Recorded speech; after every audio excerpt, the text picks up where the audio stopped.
We've got two really important topics to go over tonight, and they are things that I talk with my clients about all the time. That's why they're on this whiteboard behind me that hasn't been erased in several years, because we talk to everybody about them. Two really important lessons, both for right now, this time in history, this time of uncertainty, but also for your entire life. One is the word telos, T-E-L-O-S. It's a Greek word. Nobody knows how to pronounce it because that part of Greek is a dead language. So we'll call it telos. And it means, what's the point? So this is a very useful word for a whole lot of ways that I can talk to a married couple and I can ask, what's the point of your marriage? And as the couple comes to think about some things, well, it's companionship or it's whatever. As they come up with what the points are to their marriage, then it's easy to say, okay, here's how we get from here to there. That now we know what's a big thing, what's a small thing, what's important, what's not important, because we know what the point of it for that couple is. So telos, what's the point? And I would ask you, for example, what's the point of your business? If you're an entrepreneur, I'm going to ask you that. What's the point of your business? What's the point of going to school? What is the point of anything you do in your life? What's the point of parenting? Ultimately, what's the point?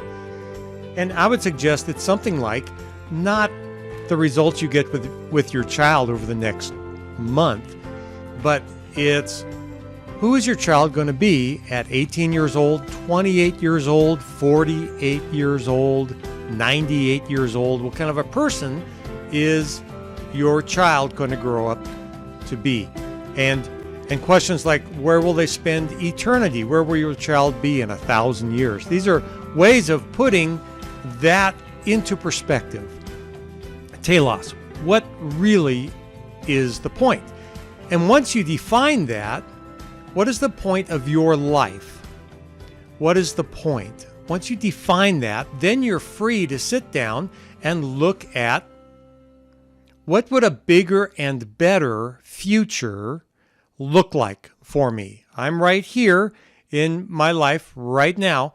What would a bigger and better future look like? Now, that's a Dan Sullivan line. It's great. He's the best business coach that I know. Him and his strategic coach organization's outstanding. And that's a great line because you can picture that.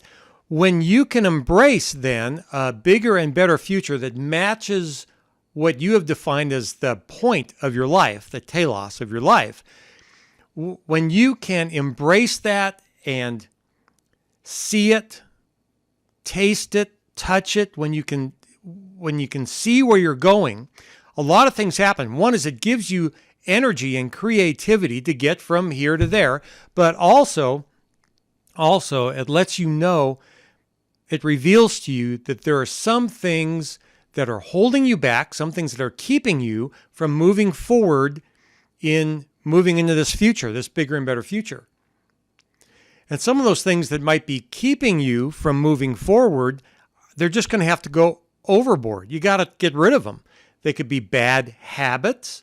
Your habits, think of it this way, the habits that you have today have brought you to the place where you are today in life, but they will only sustain you at this place. Whatever this place is, good or bad, they'll sustain you at this place, your habits. Now, you had to make new habits to get from where you used to be to where you are now, and if you want to go to a bigger and better future, you're going to have to look at what new habits do I have to bring into my life in order to do that.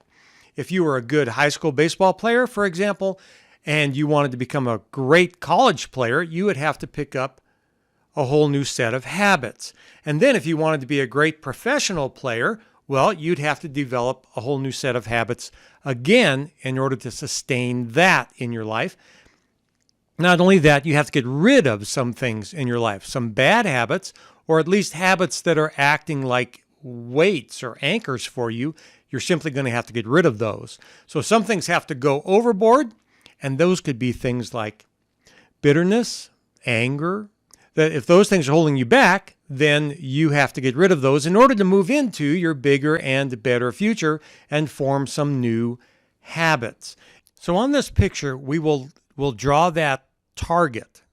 That is your bigger and better future, or it could be whatever your goal is. So as a parent, it could be what you want to accomplish as a parent, really what the telos of being a parent is. Okay, there's your target. Or for your marriage or whatever it might be. We're assuming that you start on the left-hand side of the drawing. You're here now, you want to go there. What do I have to do to get from here to there? So that's sort of the thinking here. You'll notice that there are lines going off of the mark. And the lines off of the mark represent, at that moment, suddenly you had a better idea than to go from here to that target. You had a better idea. In ancient language, you have the hitting the target, right? You're going toward the target, you're hitting the target, and if you get off the line and you miss the target, that's where the church word sin comes from. It means to miss the mark and miss the target entirely. And that's where I use the idea that it was a better idea at the moment, even though it may end up not being a better idea for your life, because the arrows, you know this in your life, when you get off the path, that better idea, that arrow, that going downward or upward slope, it has a physics all of its own. It picks up speed, and it can be harder and harder to get back on course. And the getting back on course, that old word, to change your mind and get back on track, that's where church people get the word repent. It means to turn around and change your mind and get back on track. So there's the whole message of the Bible right there. God has something that he's doing.